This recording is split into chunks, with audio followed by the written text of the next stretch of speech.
The fortress where I draw the line. Step inside, pray to God, and feel the lower jaw collide. Deadly grip, in the grit's hard to vocalize. It's a call to madness. Wonder how I'm still alive. Add up all the hardship I've been chitting down, shoulders high. Chicks and yogis turning mortals into humble pie. That's how you know me, homie, sound the battle cry. They gon' need much better shades for the slide of mine. My shine's a state of mind, get buried in the ring for trying it. I'ma shed a single tear like I'm Kano crying. I'll be the last man standing if you're so inclined. I'ma bump this when I party at the end of times. I'm the phoenix, you're the ashes for the second try. Even if the shoes were feathered, you weren't meant to fly. You booked for Dr. Jackal and got Mr. Hyde. You clicked your heels for home, there's no place to hide.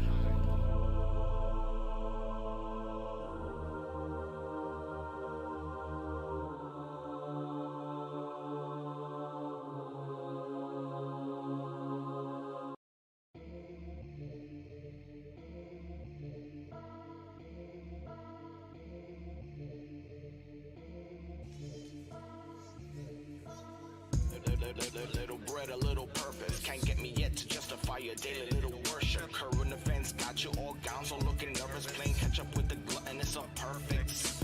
Up jumps the boogie for the thirsty. Cursed in sin since the first win. Sacrifice your Gershwin. Pictures, if you will, where did your lurch win? In the name they kill, and then it's curtain still. Like it's on Hamburger Hill. With the spirit of a vagabond trapping his gills. Conjure up the will, trying to sit still and build. From the blackest marshes where they swim with the krills. You with the icy grill. Got a glint in your eye from them dicey deals. Can't wiggle out the mains with a feisty chill. Mighty pose, wide stance with a umpty build. Pretty ruby glasses for the masses. Dreaded rock shades for the masters. Plug a lime wire through a Napster. Never find doom in the Baxter. Less for you bastards. More than let the bear know the campers. Now your bones tools for my canvas. Off invalitude or run the gamut. Always on my logic, catch a gambit. You ain't got the mana for this damage. If you can't play the cards, quit. Homie, turn a foxhole to a mosh pit. Y'all be turning gospel from a gossip. Y'all be tapping out, we playing just a tip. Turn you hellhounds into a basset. When your men come knocking with a casket, I'll blow up if I'm gaslit. They'll even take the coins from off your eyelids. But y'all pay it gladly, have a nice trip. Steady like a tortoise, rabbits chase tricks. Kid, I'm on my Wheaties, tussing them Vicks. Weave the cross and trace 6. Weave the cross and trace 6. Suckers.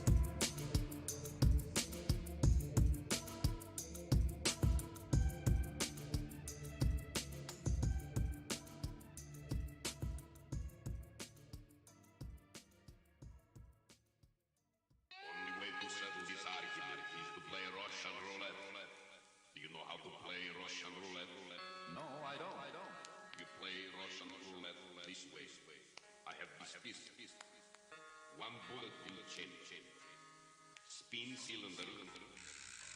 Hack the guy. Hold the gun to your head and pull the trigger. I go first. Lock.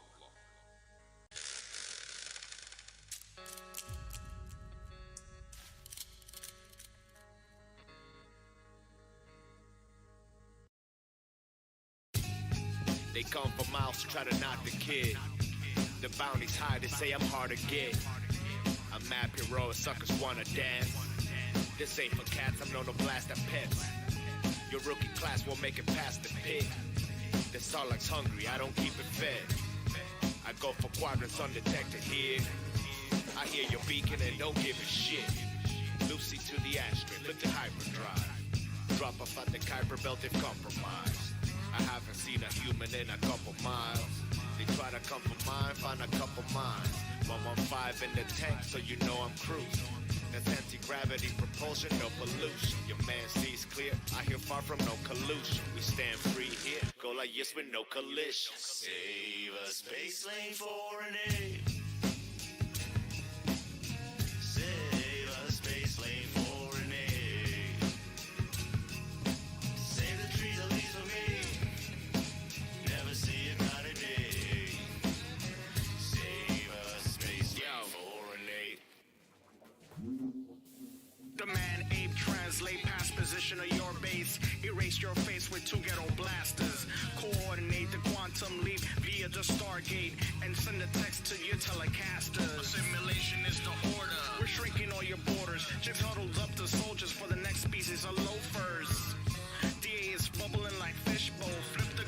push the button just to let the sizz go. From tagpoles, sombreros, and pass hoes. Bare bones, cosmicals, and afros. Got the godness, son, plus the last stone.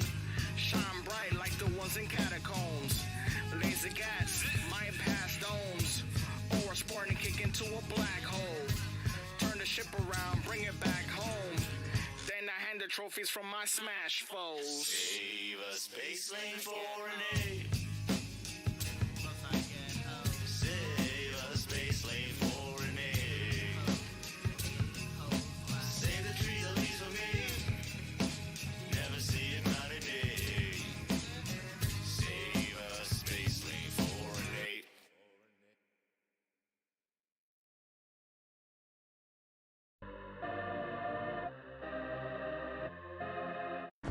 A. Walking with apocalyptic thought.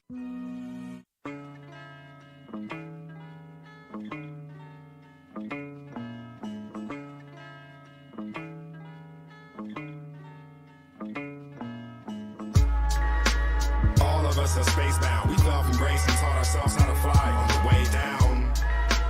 You can scream it with us, unapologetically GU, no forgiveness. For what it costs, we don't want it. We address our ignorance as stupid people flaunt it. We invest in poetry while you betray the honest. Flee the cage so you can peep the sonnet. Motion of the celestials, trying to prove an omniverse just to disown the spectacle. There's less to know when you're bedfellows with ignorance. We spit for the beyonders who listen in. This is pretend like every other work of fiction, where skill level of escape is a measure of conviction. Fishing within the ocean of the infinite, wishing I didn't have to admit to such a sentiment. Marvel the cargo we got through the embargo. Whittle deliver from Pyro, we connect in Fargo. Precision configured with large scope, mimics the dart throw, taking the first position in the yard show. Sorted defeat, recorded the beat, it's sorting the sheath. Orphan indeed, at war with the machine, often absorbing the heat that courses through the beam. All of us are spacebound. We fell from grace and taught ourselves how to fly on the way down. You can scream it with us, unapologetically GU, no forgiveness. For what it costs, we don't want it. We address our ignorance as stupid people flaunt it. We invest in poetry while you betray the honest. Yeah. Flee the cage so you can peep the sonnet. Yo. Gorilla, gross tactics, loaded up, dealing out death to both factions. You know what's up, they cook the dough from Code Classic. You ain't worth the dirt off they shoe or roach ashes. Manila vanilla, blow massive. Cigarillos packed with the Chiba and thrown hashing. You know what's great, he done escaped each known rapture. A violator of spatial entropy grown backwards. Sick, it's gore you should implore. I say stick with the misfits, they'll force you to endure. Before I fit in a sword to the core, I say fuck assimilation, declare war with the Borg. Dismissed like we all the same, but they can never restrain this free state dialogue exchange. Over here, you speak to and know your peers, so revered, we created an intellectual cheers. All of us are spacebound, we fell from grace and taught ourselves how to fly on the way down. You can scream it with us, unapologetically GU, no forgiveness. For what it costs, we don't want it. We address our ignorance as stupid people flaunt it. We invest in poetry while you betray the honest. Flee the cage so you can peep the sonnet. Shoot into space at a ludicrous pace. Music innate, taking or leaving, moving away. Who's to debate in a vacuum isolated? Self, the only true exercise in patience. Mind sedated for your protection. Scores of weapons, strategizing, less consuming, more investment. Fewer enemies, vibes of lucidity. Forwarded 5 times and slide through the city scheme. Big spaces switch places, lyrics make way for the vividest sensations. I figured if given the distance of 6 paces, my schemes will stay laden, configured to fix faces. They'll get these lames fame and helicopters, 7 offers, while the intelligent they never foster. Better monsters, heaven bound to set atop a post-apocalyptic water world as I'm Kevin Costner. All of us are spacebound, we fell from grace and taught ourselves how to fly on the way down. You can scream it with us, unapologetically GU, no forgiveness. For what it costs, we don't want it. We address our ignorance as stupid people flaunt it. We invest in poetry while you betray the honest. Flee the cage so you can peep the sonnet. All of us are spacebound. We fell from grace and taught ourselves how to fly on the way down. You can scream it with us, unapologetically GU, no forgiveness. For what it costs, we don't want it. We address our ignorance and stupid people flaunt it. We invest in poetry while you betray the honest. Flee the cage so you can peep the sonnet. All of us are spacebound. We fell from grace and taught ourselves how to fly on the way down. You can scream it with us, unapologetically GU, no forgiveness. For what it costs, we don't want it. We address our ignorance and stupid people flaunt it. We invest in poetry while you betray the honest. Flee the cage so you can peep the sonnet.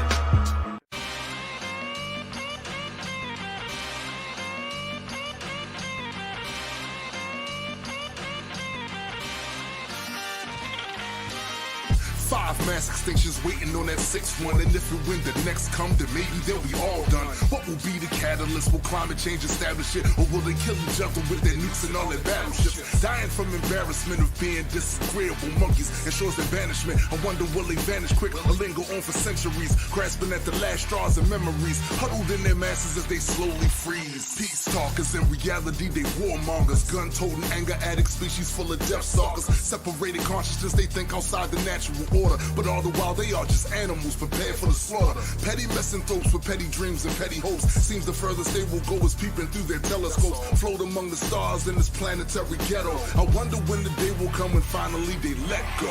Look at all these humans, what they think they doing, completely unaware that they've been marked for execution, falling all to ruin. For power they're pursuing, they're choosing a straight path that's leading them to Ragnarok. Look at all these humans, what they think they doing, completely unaware that they've been marked for execution, falling all to ruin. For power they're pursuing, they're choosing a straight path that's leading them to Ragnarok.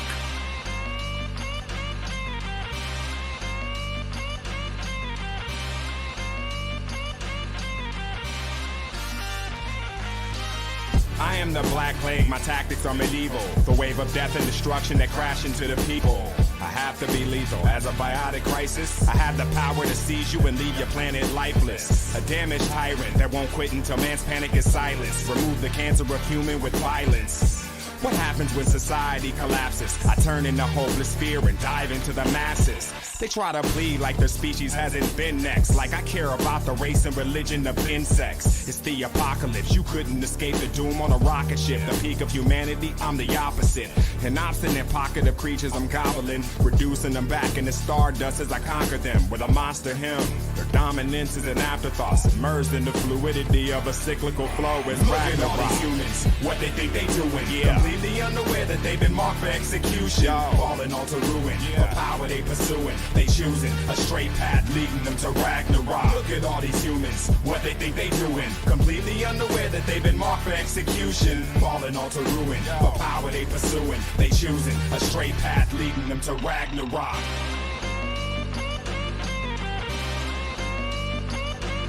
Yeah. Yo.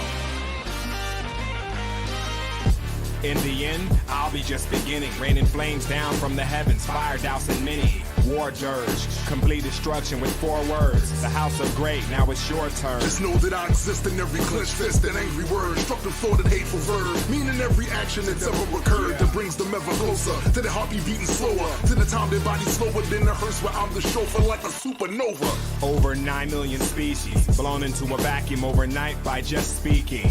A completely avoidable fate, but this was the path that humans were reported to take. Great. Blast wave, the day I come where I stroll among the ashes and burnt out buildings of a world not built to last. And howl out in laughter at the cost of this disaster. Let me welcome you to Ragnarok. There is no hereafter. Look at all these humans, what they think they doing, completely unaware that they've been marked for execution, falling all to ruin. For power they're pursuing, they're choosing a straight path that's leading them to Ragnarok. Look at all these humans, what they think they doing, completely unaware that they've been marked for execution, falling all to ruin. For power they pursuing, they choosing a straight path leading them to Ragnarok.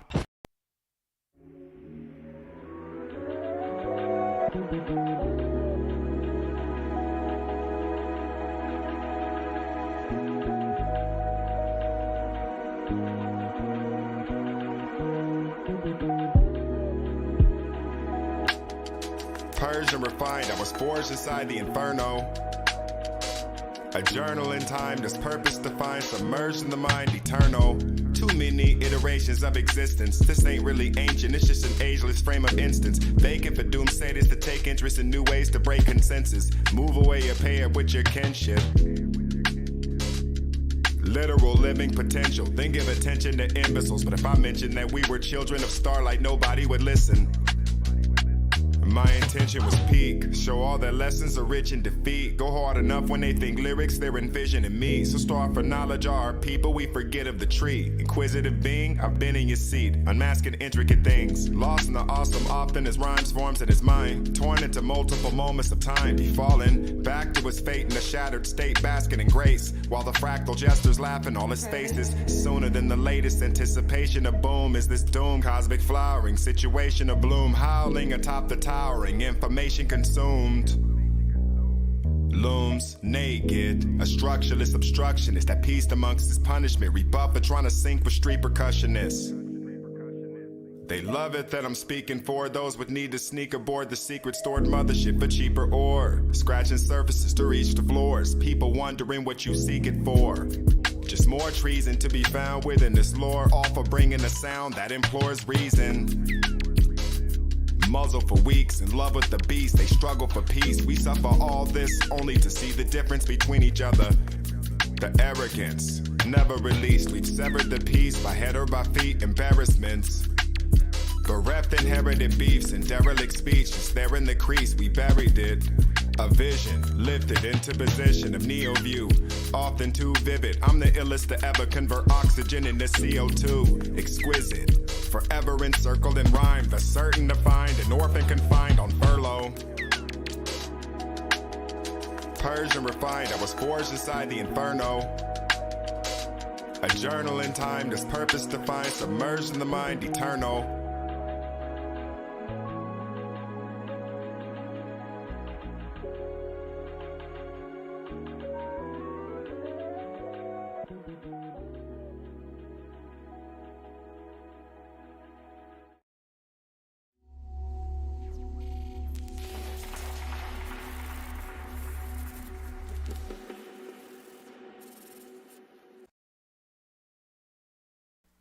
All right, so spent the last day trying to get this Majestic Comics side of things working and trying to get that shit squared away. But certain things made it over, certain things didn't make it over. So we'll see how this actually works, because that should be there. So hopefully everybody's doing well out there. The reason why I wanted to start doing more, hold on, something ain't right. There you go. That feels better.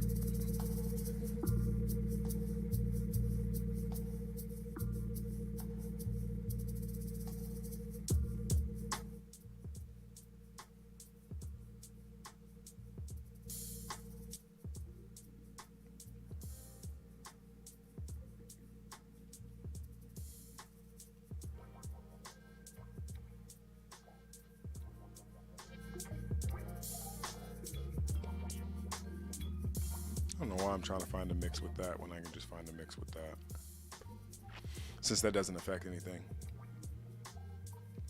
So don't forget to like, share. So here's the thing about this, doing it on this side. I know I don't have the leverage of all of the notifications that go out to all the subscribers on the YouTube or on the Grade and Square side. So we're going to have to do a lot more sharing and a lot more bringing new people in to this account. And I've been wanting to build this account for a while. It's been over here kind of just sitting, and we've dropped little things. We've dropped little videos and behind the scenes and lore videos and stuff like that. But I've been wanting to build this up for a while. And now that we have the opportunity, it's like, yo, I'm with that. Comic Book Love, what's going down? Appreciate it.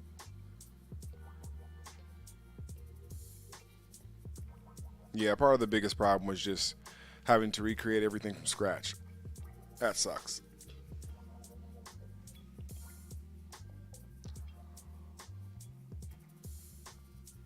Well, let's do some Norchin. Tombstone's going to join us in a bit. I'm going to talk about some comic stuff that is slightly related to Extropy and Entropy before we get into that stuff. But I don't know if you guys got a chance to see the trailer for The Flash, but they're basically doing the Flashpoint movie. And it looks pretty dope. I mean, from what I saw, from what I was expecting from DC, this looks like the first DC movie that feels like a quote-unquote Marvel movie. And you wonder if the tide is turning with a lot of people talking about how they're not really feeling the new Marvel shit. I don't know how many people are feeling the new Marvel shit or not, but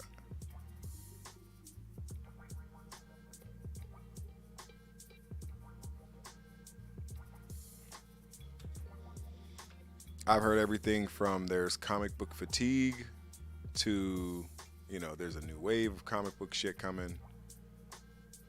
And it's like,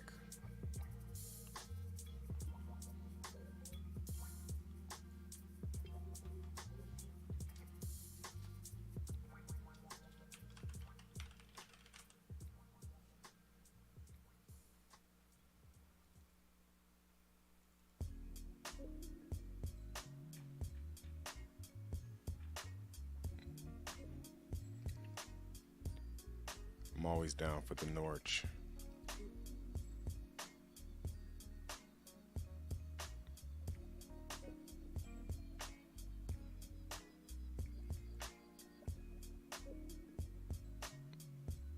So, interestingly enough, you know, when I was watching the Flash trailer, the live action one, all I kept thinking of was the animated one. And I don't know if you guys saw the animated one, but they did that really well. I've always said this. Oh, what up, Tombstone? I've always said this about DC and what they do with their animated movies is what Marvel does with their live action movies. DC's animated movies are fucking dope. Like, all their animated movies are dope. It's very rare I find one where I'm like, yo, great animation.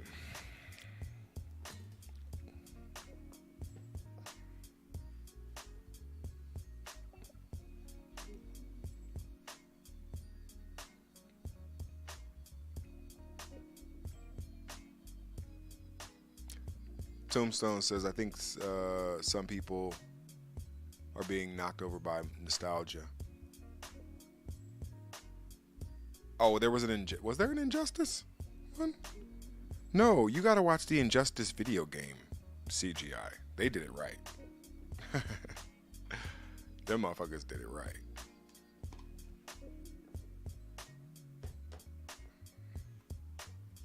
So I'm going to be streaming on this account for the foreseeable future as we move into this Kickstarter campaign so that people understand I don't really want to have to switch back and forth. I just want to build this one up and try to get the settings on this side right, because every time I have to switch, I have to log out of one and change the key, and I don't even want to do all that. So I'm going to set it up to where I stream on my Majestic. And you know, it's great because when Tombstone wants to come on and we can do this together, like we have a universal place we can do that, and it's the storefront, the video storefront for our brand. So let me know when you want to come on, Tombstone. Yeah, I got tired all of a sudden. Seeing as I've been up since like 6:30. Oh, you ready now? Okay. Let me. I'll meet you in the office.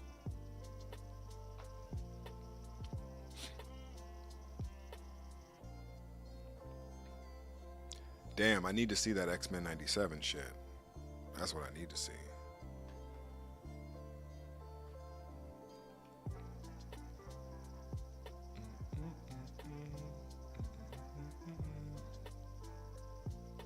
Oh, I didn't even see your messages.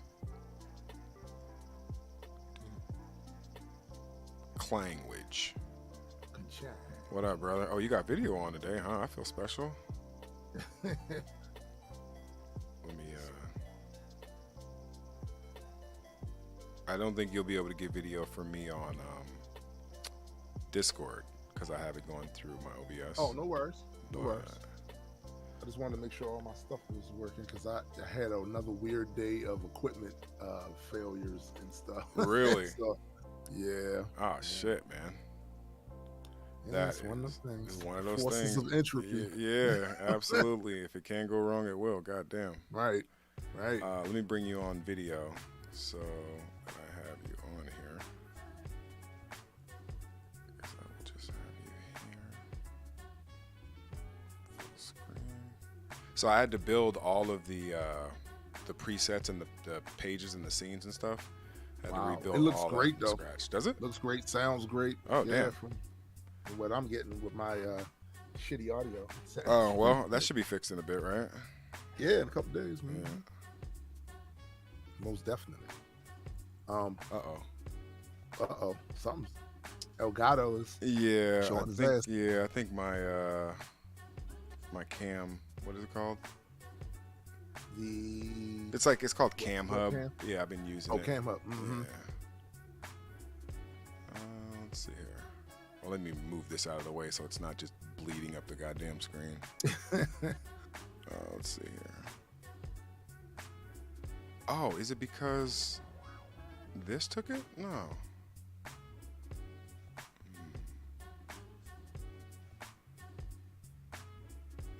Other than that, though, how's your day going?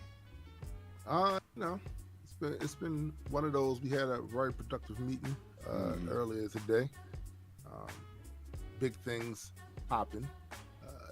Definitely giving ourselves the best opportunity to expand the brand and get more brand recognition out here. So that's always a good thing. I'm actually really looking forward to seeing what we can accomplish with some of the pieces we're putting together. Yeah. No, I totally agree with that. I was thinking too, I haven't seen a bad Flash trailer. Like every trailer that they came out with has been fire. I think what I meant earlier about the nostalgia thing is people, because a lot of time has gone by, people believe that the first Marvel phase was better than it actually was. Yeah.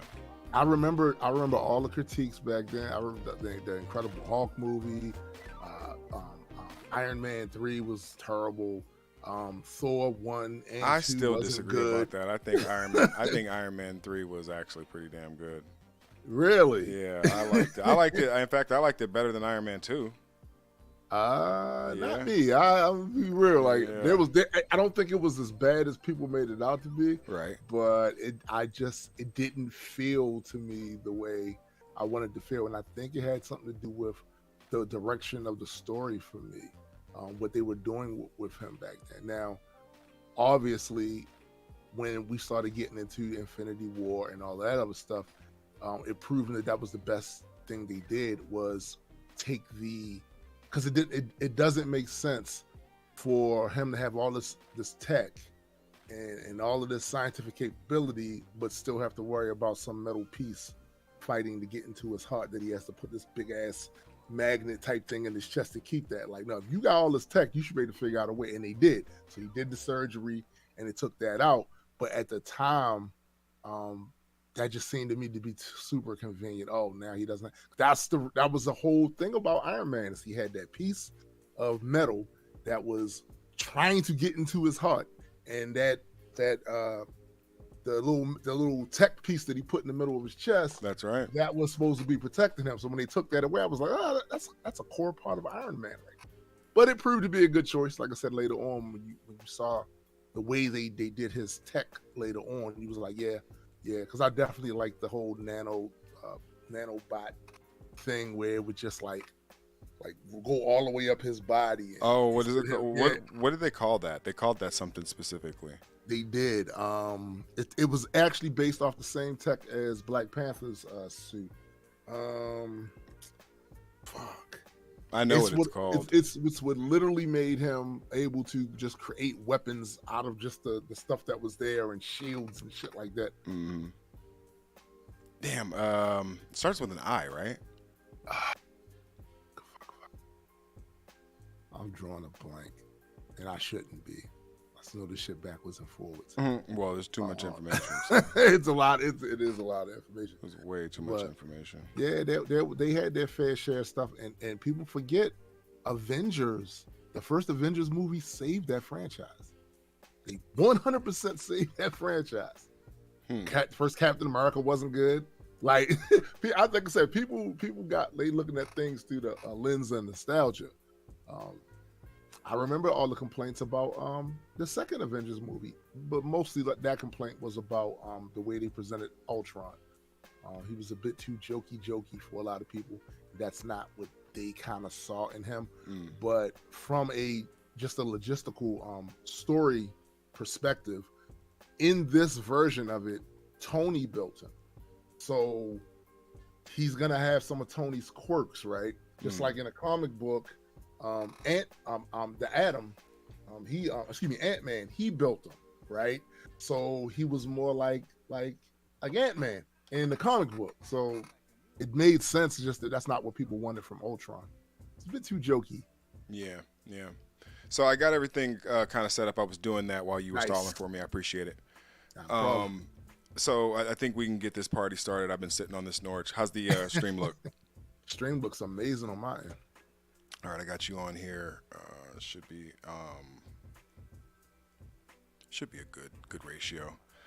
Yeah, that's good. I know we left off. We'll get into where we left off in a second. I'm still trying to drive some more traffic in here. Absolutely. Because I know the numbers are a bit lower than they would normally be if we were on mine. Absolutely. Which is cool. I'm about to share myself. Yeah, I would definitely want to share it. Definitely.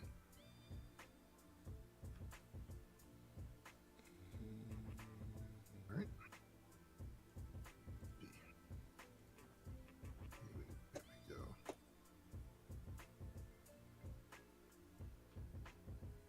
Uh-oh. Problem? It said chat disconnected. Successfully reconnected. I don't know if that's on my end or... So I'm Still shows us live. screen. Yeah, I'm still looking at the shows us screen. live. So I'm just gonna assume that is doing what it's supposed to be doing. Yeah, I see both of us on the live stream. All right, cool. All right, let me hit this bowl and get my mind right. I tried to incorporate a lot of our logos and stuff like that, but wasn't able to kind of do it just within 5 minutes. But I felt like I got You still enough got the on good there. branding up Still there. got the Yeah, good you still got the branding branding. Yeah.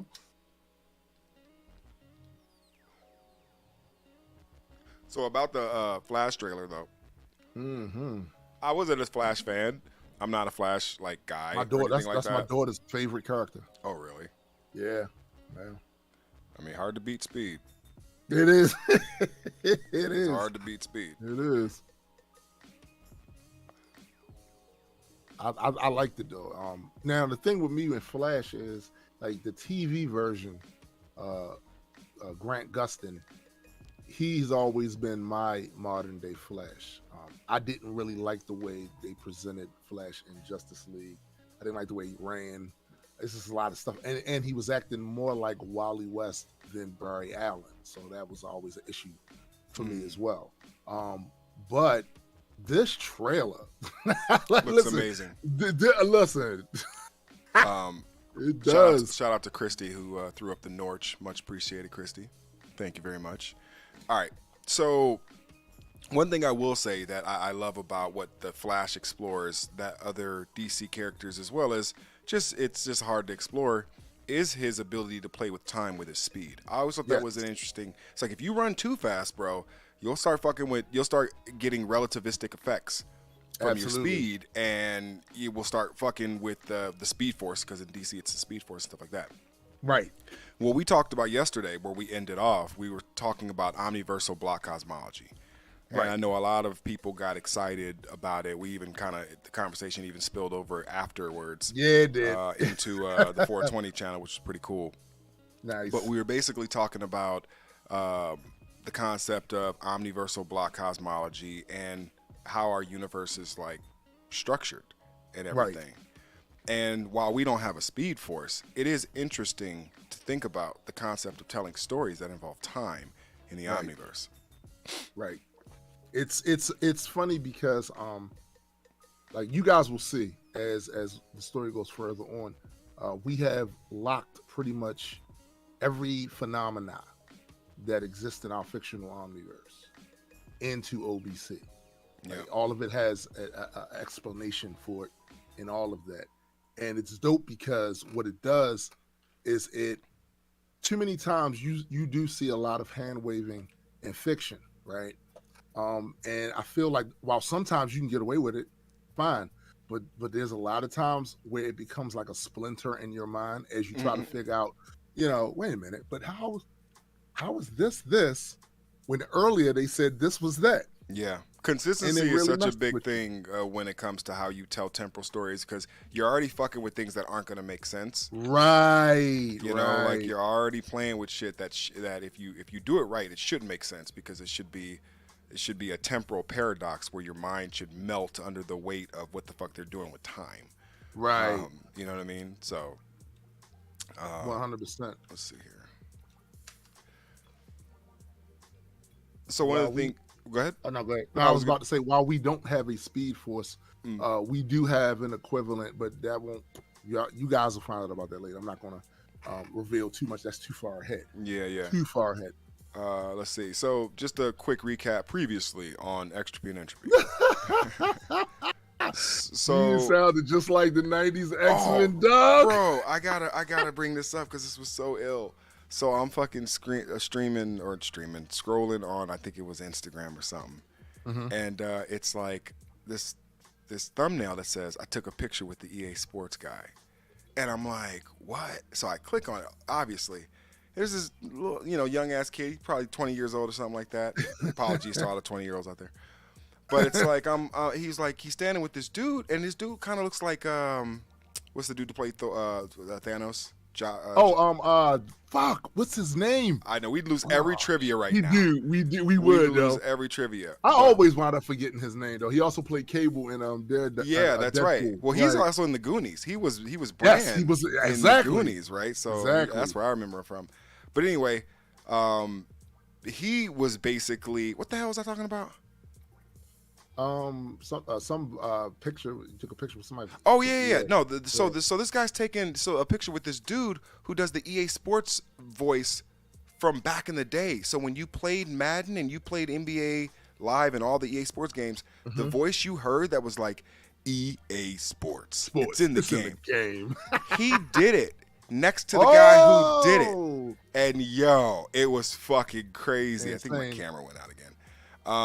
It was fucking the name. I have the name for it. crazy. Josh Brolin. Josh Brolin. Yes. Yeah. Josh Brolin. I will fix that in a second. Josh Brolin. So Josh Brolin, he kind of looks like Josh Brolin, the guy who did the EA Sports. Oh, voice. for real? Yeah, he does. That's the first person I thought of when I first saw him. I'm gonna let you catch everybody up, whoever's here, for what happened yesterday while I go grab my other green screen, because I think it's the software that's doing this. Not a problem. Before I jump into that, though, I want to show you guys some stuff. Show you that this comic book stuff with me comes like natural. I'll show you some of the stuff that I got if you can see. This one is called the Crossover Classics. This is a bunch of Marvel and DC crossovers all compiled in a graphic novel. And it's a lot of cool ass stories in here. It's also some stories that kind of play fast and loose with the characters and what they can do. But some of the stories in here are really dope. This other one of my absolute favorites, Batman and Superman Absolute Power. this is crazy. This just imagine if the origins of Batman and Superman were flipped on their head, and they wound up becoming despots that ruled the earth, right? They had different parents, all of that stuff. That's what this one is about. It's tough. Another favorite one of mine, Justice. You look at that you look at the cover art on here, and it's Alex Ross, who is amazing. He's absolutely amazing at this sort of thing. And I often fantasize about one day having Alex Ross draw our characters. But from what I hear, he's very expensive. And finally, it's the only last one on the show. Infinite Crisis. So much goodness. So much goodness in the Infinite Crisis. And it's funny because, the Crisis series was started to fix continuity errors, because a whole bunch of years had gone by. It was a lot of different writers. And they had created stories, scenarios, power sets, histories, you name it, that basically contradicted one another. And that stuff started to pile up for years and years. DC's continuity was terrible. And it still really kind of is. That's why they keep doing these soft reboots and hard reboots. But the good thing that came out of their problem with their continuity was the Crisis series that they would do every so often, because they would do a really good job with those little mini series. They were fire. But anyway, last time we streamed, which was yesterday, I think we left off on page 10. And of course, we showed you the sparring scene, and of course the conflict inside of the council, where Gray and the Extropians were accused of creating illegal technology. And then of course it's a couple of little things that we did in those scenes that actually were seeds for other things that you guys will see in this upcoming issue. But the other thing too is Malik does confront Gray on the accusations in the council, and they have a back and forth with Malik attempting to interrogate him, Gray answering him in the way that best suits him and his experiment and his people. And that's kind of where we left off at that conversation, where Malik basically was like, look, I got to come and inspect this. And here's the thing.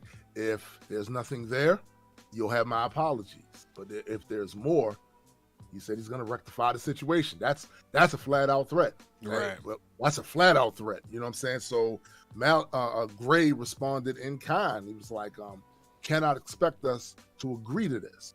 Any incursion into Extropian space will be met in kind, and we will defend our sovereign right to scientific research. Do not force my hand, old friend. So, the tension is up there. Right? Yeah. The tension is up there. Things seem to be spiraling. And that's where we left off at.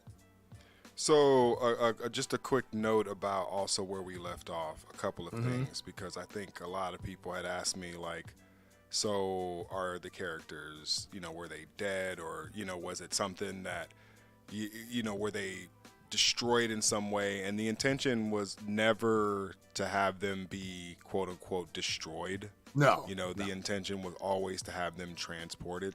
Yeah.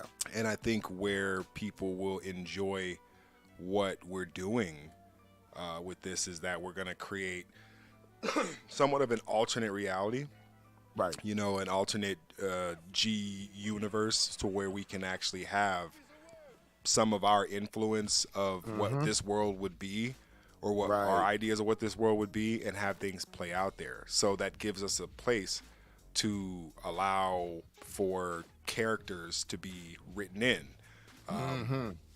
If you have a character that kind of wins a raffle or some sort of a lottery where you invent a character, you would literally be able to have that character written in to the G universe, and then that's a proxy, an entry point for like the access to the greater universe. So absolutely, and it's cool to exist in various different realities. Oh yeah.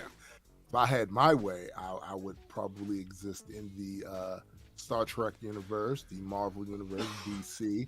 I would stay away from Gotham though. I'm not living in Gotham. Yeah, no, I'm cool. I'm not. Gotham is not fucked living up, in Gotham. man. Jesus Christ. Not at all. What else? I think I would live in the Lord of the Rings ones too, even though Lord of the Rings is fucked up too. Like they got some shit going on over there, right? Yeah, You know? it's Middle Earth, right? Yep. Yeah, they got some shit going on Yeah. over there. Dragons, fucking goblins, and listen, trolls and all of that shit. Like they got some shit happening, but I think I would live there. I think I want to have a presence there for a little while. At least saying if we're saying that all realities are both true and false, then somewhere there's a Lord of the Rings. There's Lord of the Ring reality, you know. And that's the interesting thing about what we've tried to play with here is that we're basically saying that every reality that exists is equally real and unreal, equally true and untrue, and we're going to go through. Gray will discover for the reader how that's possible, and we'll explain through the mathematical concepts of OBC, right? Omniversal block cosmology, which is his life's work. Omniversal block cosmology is the reason why he's studying quintessence and building a unification device. Yeah, he wants to prove. Good point. He wants to prove that this is that A, omniversal block cosmology is a valid unification theory, and B, that it can be used to exploit to traverse realities. Right. Because you guys got to remember that in the universe that they currently exist, even with the current level of technology that's available to a lot of the different nations there, the fact that there is a multiple universes is still just a hypothesis over there. It's not something that they know about, because there are other characters that do know, but they're no longer in contact with everybody there, right? So this is a huge discovery for them. This is huge. And right now, you know, Malik doesn't know where the hell they are, right? But Gray has a lot of information that he's going to impart in the issue after this. Like, he's got a lot of information to break down about how they got where they went. Yeah. What was the purpose of the experiment in the first place? How it screwed up. Like, he's got a lot of information to download. Yeah, and I'll Stars to this down for 3.9. Did not mean to do that. There's an element of Gray too that I feel like is portrayed as reckless. Yeah, and I don't think that it he means to be reckless or that he is reckless. But I also think that there is almost like a danger in and of itself to extropian curiosity. Oh, 100%. And we just 100%. and they just happen to be that type of species. So I do get a kind of a kick out of that, where it's like he toes the line with, I'm not trying to put reality at risk here, but this is fascinating. This is too fascinating enough for me to ignore. And he's fascinating. To be truthful, with the way the Extropians are, they will push the envelope when it comes to scientific research and stuff. But even with that, Gray is even worse than that. Like, they look at Gray like, bruh, like, chill. Yeah, that's crazy. Like, that's chill. nuts. They look at him like that, you know. So he's definitely, and the thing is, he's not most of the technology he has developed. And he has developed some technology that is pretty much used throughout the Centauri galaxy, right? But when it comes to stuff like that, he gets all kinds of credit for that. But some of his other things, they kind of consider fringe. This is a fringe theory. This is fringe. Little do they realize he's on point about a lot of stuff. He's on point about a lot of stuff. And that's the thing. I think the vindication arc of Gray, if you're talking about like what he's talking about and how valid it is, listen, you get into some spooky territory about how close he actually is to what's OBC being actually real. So that is interesting as well. So, all right. So the final page was Vespe Zabri and Zilith, the Empress Chief, basically presenting a pretty strong case that Gray and other Extropians were experimenting that was in violation of this agreement that they all had. Yeah, I think we were actually on page 10. Yeah, where you're getting ready the to call for conversation. comms. Well, no, yeah, we already did. I think we already did this whole. No, we didn't do this. We didn't. All right, let's try. We didn't do. We did the council. Ah, we didn't do, okay. Yeah, what just happened after that. Awesome. All right, so we can So do you that. want to jump into that? Sure. Yeah, All right. absolutely. Come, get me Gray of Extropia, secure channel, and patch it to my quarters of council now. The Aeonians have just presented evidence to the council suggesting your people have developed a unification device. Explain yourself. Developed? No, we're 2 cycles from publishing our findings on the unification to the Extropian command, let alone presenting to the Abstract Council.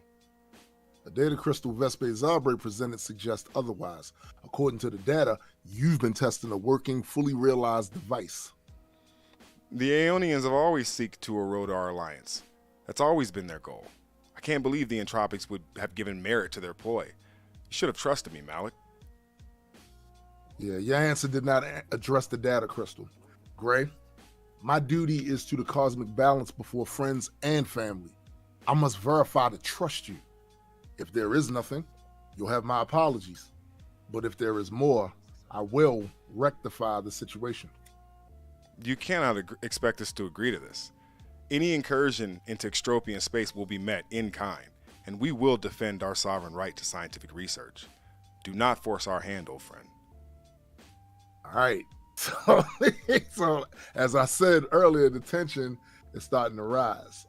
From here, though, Gray is now conferring with his team here about everything that's about to take place, and he's making plans to protect his research. So how are we breaking this up? So I'm just gonna basically do most of it. All right. Just because I want to warm up. Right. But I do want to say one other thing before I get into this scene, Mm-hmm. Which is I was going to post this on the community page as to Nice. get one more link out. Nice. Stall. And then also, these are some of the characters of the Extropians that will come into play a little bit later. Right. Specifically, Mallory, Emmett, Quinn, Gray. These are all colleagues, scientific colleagues that have known each other since essentially college, right? Yeah. Gray and Malari go back to college, and Emmett and Quinn also were at the same institute that they all studied essentially in the same theoretical fringe stuff, and that's how they kind of knew each other. So this is colleagues working together over, 15 years type of relationship. More than that. Yeah. More than that. So Gray says, I'm ordering you all to take the master backups of the research and evacuate. An entropic incursion is imminent, and the safety of the research must be secured. Quinn says, they can't be serious. The Alliance, the Abstract Council.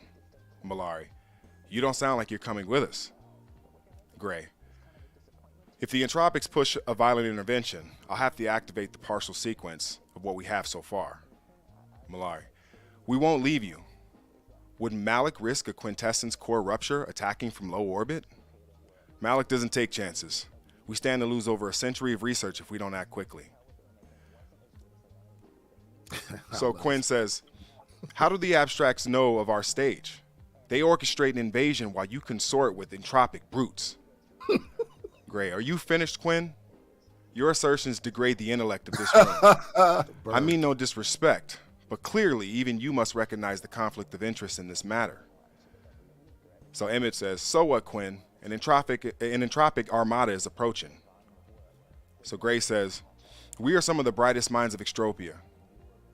No, actually, no, this is Malari who says this. Yeah. We are some of the brightest minds of Extropia.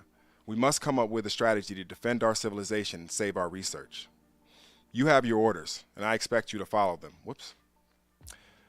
Can you make this work? You know I'd give my life in the attempt. So you hear the plan, right? You hear what he's doing right here.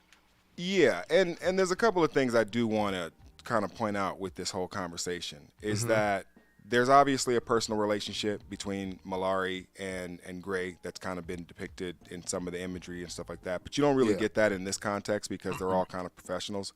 So that wouldn't leak in there. But Quinn's concern is kind of valid in that there's been a lot of fraternization from both sides.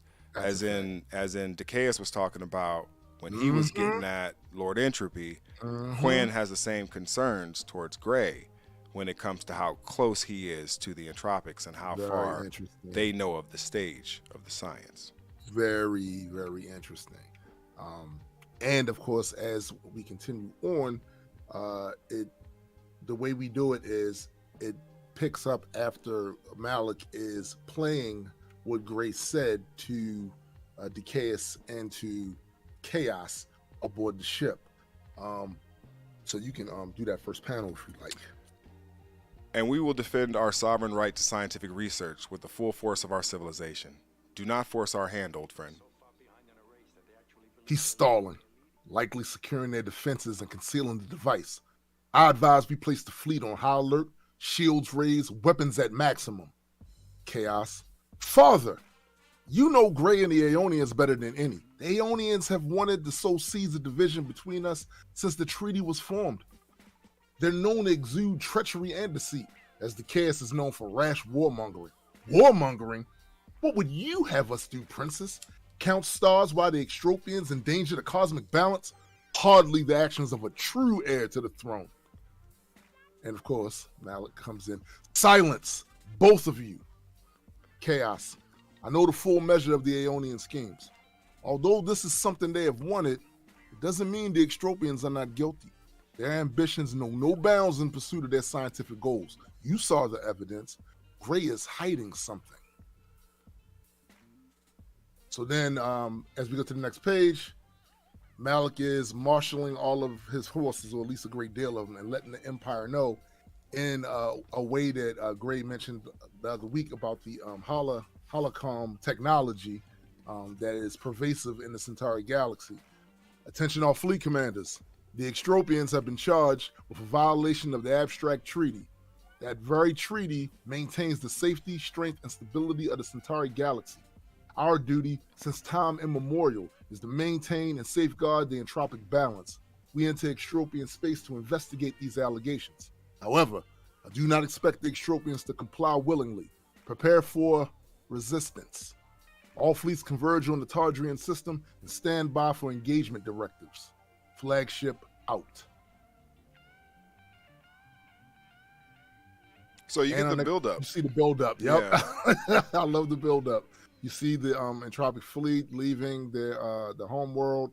You see on the next panel the Extropians preparing their defenses. And here's a bit of a narrative right here. You can hit that if you like. Oh, yeah. So in this scene, you have a quick callback to Zilith and where she is right now with Vesper.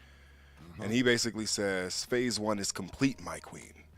And she says, excellent. Now you will inform him. And that's the last thing that we leave them on. So we leave them on that. So then you come back to Lord Entropy. He's gathering his fleet. He's gathering his forces. Gray of Extropia kind of takes a walk, his final walk before the conflict, as Lord Entropy makes his way and the different Reapers make their way towards the Extropian homeworld and home system. And you basically have all of this build up in preparing for this great conflict. Yeah.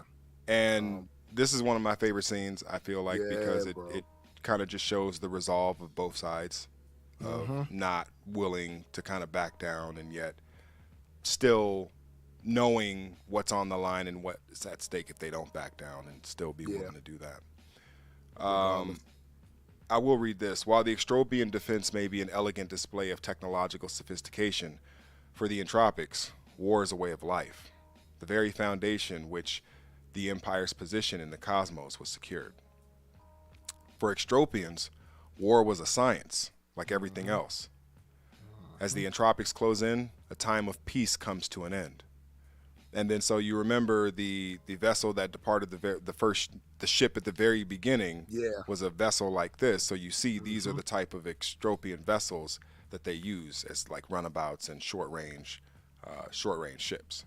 Absolutely. So this is my favorite scene in kind of the whole story so far. Not to knock anything else, but this scene kind of hits me in the feels. In the feels. Yeah. Because I live vicariously through my character, and so I'd like to think that the love life that I do have is basically what Gray has, to substitute maybe what I don't have, but that's another story for another day. But it's to me, this is beautiful, but there's something in this moment of beauty and love and embrace that also confirms something else, which is if this is the last time they're going to see each other, they are confirming that they both subscribe to OBC. Right. In this reality, in all others. He says, in this reality, she responds, and all others. Basically saying, yeah, we both subscribe to the idea that there are other realities out there, and there are probably other versions of us. And so I'm saying I love you here, and I love you there, and I love you as every version of me. Exactly. Pretty dope, bro. Like it's a pretty dope. Yeah. Pretty dope theme right there. Yeah. And of course, my goofy ass.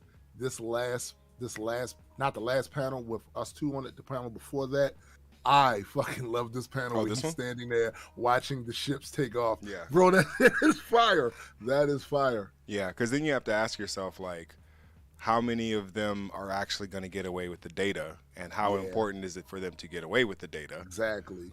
Exactly. I think that's important. But this is a background scene for me. And the other thing I love about it too is the digitalness of the background removes like the world from it, and it's them. It's just those two entities. And I've never written fiction, and I definitely haven't written emotion like that. But I do know how to channel it, and I feel like I was able to channel with this scene. This embrace. The more you do it, the better you'll get at it. That's just how it works.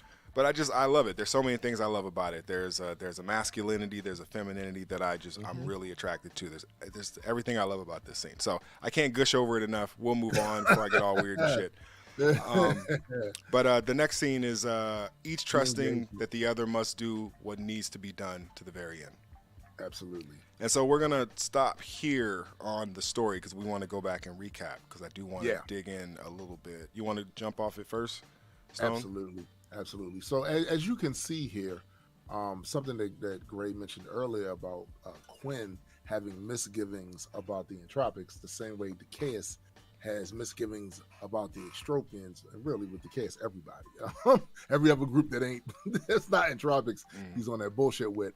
But the point and the crux of that is that while, and this is important for you guys to realize, while there are treaties and they are not technically at war, there's always been tension, and there's always been something about them being almost complete opposites, in the sense that the Extropians are not out here trying to conquer stuff. They learning and progressing and stuff like that. And they're not pushovers. They have a military. Oh yes, they have a military, right? But they're not a warrior, a species where that is the focus and crux of their reality. Where with the Entropics, that's what they are. I'll go one better. The evolutionary path of the Extropians is not one of competition, but one of cooperation. Exactly. So they really didn't develop. Yeah, they didn't really develop the nature of like war and combat until it was almost intellectually necessary to do so. Right, where they had to defend themselves and their way of life, right? And because of these differences in their culture, traditions, and evolutionary development, most Extropians and most Entropics aren't friendly. They're just tolerant of each other. So it looks weird to both sides that Malik and Gray are so close. It looks weird when the Entropics see there's some event taking place and Lord Entropy invites Gray to the home world or to one of the other worlds for this event, a lot of the times Gray is the only Extropian there. He's the only Extropian there, and it looks weird to people. They're like, well, how's our king basically consorting with this dude? So there are definite misgivings on both sides about this. I also like the way the contrast between how the buildups of both sides are in this conflict. It shows the contrast in their culture and their way of seeing things. And it was really important for us to illustrate that, the differences, because it's the differences between these two characters and their cultures that makes their friendship special. Because it should not be. Yeah, and I guess the last part on that is that among all of the different species that inhabit this galaxy, this entire galaxy that we're talking about, there are a bunch of different cultural boundaries that most of the civilizations that inhabit that galaxy, they don't cross, because it would usually lead to war anyway. Right. And a part of this alliance, a part of this treaty, a part of this this peace that's been established is that certain cultural boundaries will be respected. Absolutely. And so most people kind of will. So that's why it also looks very strange to see Lord Entropy and Gray from the outside spend as much time together as they do. 100%. 100%. I think, it's funny, because I think if Gray was royalty, they would have less of it was like head of state, they probably would have less of an issue with it. But he's not. But the fact that, right. But to be clear, Gray is very important to the Centauri galaxy. He has done things, and we're going to get into some of these back history stories later on. Mm-hmm. But Gray has done things that has absolutely been instrumental to the survival of the Centauri galaxy through his technology and his research. So it's not like he was just some bum some goddamn where. Gray has credentials. What's interesting about this too is, like, I think because there's a reason why Gray is a prominent scientist within Extropian society. Mm-hmm. But I also think that it shows the level of intellectual competitiveness. Right. That he is not the smartest person in their society. Right. He is not the most decorated scientist in their society. Right. He's simply one of them. Right. And there's a lot of competition out there in different fields and discipline who could take that. And it's a constant fight for who is going to prove themselves to be the most quote-unquote intellectually fit. And that's how they compete. Yeah, they compete. Yeah, they compete from a very much of an intellectual. Basically, through their evolutionary path, natural selection rewarded the one who was the most intellectually fit. Mm-hmm. That is the essential premise as to the evolutionary path of the Extropians from, proto-humans to type 2.7 on the Kardashev scale. Right. 100%. So next page of we talked about this before, but holocom technology, I feel like, is one of the kind of sleeper little techs that we invented. It is in this, and I hope that in some way, shape, or form we get this in real life. Not in the cheesy like Microsoft table kind of way, but like in the like you can pop up right in front of me and you're in 3 dimensions and light, and I could put my hand through your face, but you wouldn't feel it.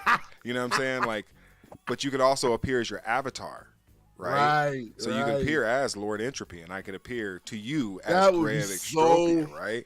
Sick, bro. So, but also, here's the question. Can holocom technology be hacked? Yes, I would think that anything. Well, I guess it would depend on. It would depend on how that technology is transmitted. Meaning, like, are we? Is it a public internet type thing where you send your? That's how it connects. Where the signal comes from your house. I mean, it would over to the next house. Well, okay. So if we're looking at it from an OBC perspective, I'm sure there is a medium through which this signal is going to be transmitted through. Right. So I'm just going to assume that if that medium is accessible to more than the people who created the technology for it, then at some probability, it's possible it could be hacked. But I would also think it was difficult as hell, though. Yeah, I was gonna say it will be depending on, from a story perspective, who you're trying to put over and who you're trying to bury. Exactly. Because one, the council would not use that if they didn't think it was secluded. Secure, They didn't think yeah. it was secure. So it would take a lot, I believe, to actually do it. But I do think that there are species in the Centauri that could, like, how would you put money that an Extropian couldn't find a way to hack it? I wouldn't put money on it. Well, yes, but I wouldn't put money that Gray couldn't find a way to hack it. I think he could. I think he could. Yeah, I think he could. I think most Extropians would fail at that. I think there's probably a handful who could. I think Gray is one of them. I think he's one of them too, and especially since he tends to think outside of the Extropian box. He's very much an Extropian, but he does think outside of the box with a Relative lot to of them. things. Yeah. Relative to them, Yeah. No, I agree. It's awesome. So we get to the engagement begins. The Entropics have entered into their system, and you see that the Extropians are prepared. And you see in that first panel, prepare to engage with Reaper Legions, which is an Easter egg, by the way. We had to put that in there. Reaper Legions. Entropic Armada inbound.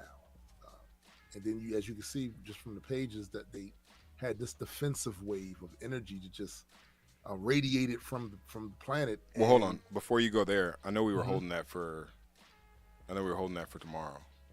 Oh, The actual conflict and everything. Awesome. So I don't want you to go too far. Let's not go too far into that. You're right. You're right. But we will be doing this as we build up to the Kickstarter campaign. On Thursday, I'm going to post on the Indie Comics page the new art with some pretty, hopefully viral headline that will allow us to draw traffic. We're going to probably do a brigading campaign from inside the Discord to the Reddit server so that we can really just get those upvotes up to 200-300, get more eyes on it and stuff like that. And keep doing this live reading all the way up to Friday, and then launch the Kickstarter. Right. Absolutely. And so if everyone is interested, or the people who are interested, like, hey, where can I support? Right now, the best place you can support is the Kickstarter campaign when it goes live in 4 days. It's the best way to do it. That's the best way to do it. And, whatever is something that you can, afford that doesn't hurt anything you got personally going on is greatly appreciated. Everything that we get from what we do with this company goes right back into the company. I don't think we've ever paid ourselves. No. And that's because we know how important it is to get the best quality. So we get the best colors, we get the best letters, we get the best, printers. Yeah, printing quality and merch quality and stuff like that. So it's really important that we're able to continue to do that. And we really can't do that without you guys. And it's the same pitch as it always is. Every issue, this is something we can't do without you guys, and every time you guys come through. So I don't think it's going to be any different. Right. Let's show, because again, the success of these Kickstarters, the Patreon, random book sales, merchandise sales, all of these numbers do more than just fund the company and us doing what we can do to get these issues out. It's also those numbers become valuable when we go to have to pitch this stuff to other companies who might want to be interested in licensing our story for some sort of animation or live action or you name it. So all of the stuff is important to the growth of the company and the growth and expansion of the IP itself. And, and everyone, I know one thing. I've always been impressed by the support that we've gotten from our community. Like, always been impressed. They've never ever let us down. Never. Yeah, no. I think Grand Unified, ever since we went, we did the the thing, the retreats and everything that we did, and when we performed in Maryland and. Austin and Seattle and everything we've ever done. But that's also why we don't just do shit. Yeah. And why we don't just throw shit against the wall and see what sticks. People are like, bro, you could always put out shit. It's like, it's not how it works. You can't just always throw shit out there like that. But this is coordinated to really support what we're trying to do with the comic. So I hope everybody watching this back understands that, and everybody watching now understands that. So, but we appreciate everything you guys have done. We appreciate it, definitely. Yeah, I was to your point. One of my cousins said, this is a long time ago. He said, "Man, you could have made $1 million already if you didn't care so much." I was like, yeah, but I do. Yeah. So that's a moot point. That's hard to negotiate. Is caring. Yeah. I tell you what, it is hard to negotiate. The last thing I will say also is check your subscriptions. It is the first. A lot of subscriptions fall off on Patreon at the first. Yeah. It's so weird how they do that. I almost feel like shit. We should put together our own subscription service and just move everybody over there. But that's neither here nor there. It's almost like some of it is user, and I understand why sometimes things change month to month, and you just can't afford that extra $5 or whatever. That I totally understand. I'm not talking about those. Or a card, or they switch over with that card to something else. Yep. And they forgot to switch over. That happens a lot. Absolutely. Because we shuffle cards around this house. Cards be getting shuffled around here. No. Sometimes you forget, For sure. Absolutely. So that's what we got going on. We appreciate. We're gonna, like I said, keep building up this side of the G universe, the Majestic Comics YouTube, so that normally I'm around 35, 40 people, and they all get the notifications, and most people get notifications. I'm pretty sure that's not going to be the case when we first start out here on the Majestic side, but we'll just keep pushing it, though. Yeah, we're gonna keep pushing it. Let everybody know where they need to be at when we do this. Also, I want to thank really fast just the level of support for the posts that we've put up about the Kickstarter and everything. I know collectively, just on my social media, and I'm getting close to 200 likes and engagement amongst all of it, and that's fire. Just the level of engagement. This is what we need. This is what we need right here. And you guys, once again, you come through. And if you haven't, go click that follow on our Kickstarter pre-launch page, because that stuff matters too. Those numbers of people following it matters as well. So if you haven't done it yet, go over there and to that page. I think Biddy, she put all the links in the description area. Yeah, all the links are in the description. There's a lot of things going on in the G universe right now, and synergistically, there's always something to find to get into. But if you ever want to, get into being an alpha reader for Majestic, or you want to get into the programming side so you can help us with the app or whatever, if you have some extra skills that you feel like you could contribute, don't be afraid to say something, because that's something that we really want to have a conversation about. And if you want to do some voice acting, oh man, you got the chops. Yeah, you got the chops. Absolutely. Let us know. Absolutely. Let us know. All right, guys. Well, we're gonna get out of here. Tombstone, any last words? Yeah. Once again, thank you guys for everything. It's a pleasure to even write these stories, to know that people are gonna read them and enjoy them and speculate about them and do all of those things you see with the other mainstream comic book characters. Finally, people are doing that with our characters, and I think that's dope. That's fire. Yeah. And we're just gonna try to get better and better with our storytelling, and however it is that we need to figure out ways to get better at doing this so that you guys get the best quality. That's all we can really try to do. Absolutely. All right. For Tombstone the Dead Man, I am Graydon Square. We are Majestic Comics, and we will see you guys later. Peace. Peace, and gals.